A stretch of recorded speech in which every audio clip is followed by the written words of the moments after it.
সাবেক তথ্যমন্ত্রী আলী আরাফাত মোহাম্মদ আলী আরাফাতের করছেন আপনারা দেখছেন।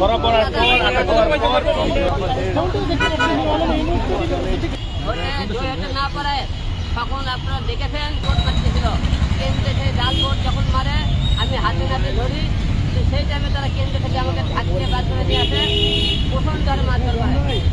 আমি ভীষণভাবে খুশি, কিন্তু আমি একা না, দেশের জনগণ সবাই খুশি যে এইরকম একটা লোককে ধরা পড়েছে, যে সন্ত্রাসী আমাদের দেশের সম্পদ লুট করছে এবং আমাদের জনগণের ক্ষতি করছে, সে ভোটে কিন্তু জয়ী হতে পারে না। আপনারা সবাই জানেন এই আরাফাত রহমান যে ভোটে আমার সাথে জয়ী হতে পারেনি, তারপরে সে যখন ভয়ে এবং আগামীকাল আমাকে গুলশানে যে হত্যা করার চেষ্টা করা হয়েছিল, সেই জন্য আগামীকাল কোর্টে আমি মামলা করবো আর হত্যা করার চেষ্টায় এবং আমার আসনটাতে তারা ছিনিয়ে নিয়েছে, এই কারণে আমরা আগামীকাল মামলা করবো কোর্টে। কালকে 3 মারবো কোর্ট আছে, এমন কোনো এখানে আমি যাচ্ছি কারো বিরুদ্ধে আসিনি, আমি আমার কাজে আসি, কারো বিরুদ্ধে মামলা দিয়ে আসিনি। এবারে এসেছি আমরা, আমি অন্যায়কে আগে থেকে প্রশ্রয় দিই, এখনো প্রশ্রয় দিই না। সাবেক তথ্যমন্ত্রী আলী আরাফাতের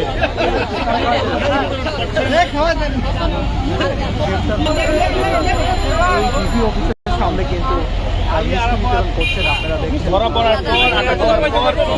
সামনে দেখতে পাচ্ছি সেনাবাহিনীকেও কিন্তু আসলে সামনে তারা মিষ্টি বিতরণ করছেন এবং সেনাবাহিনীর সামনে তারা মিষ্টি বিতরণ করছেন।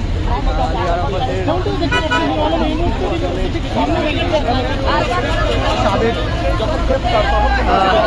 সাবেক তথ্যমন্ত্রী আলী আরাফাত মোহাম্মদ আলী আরাফাতের তিনি বলছেন যে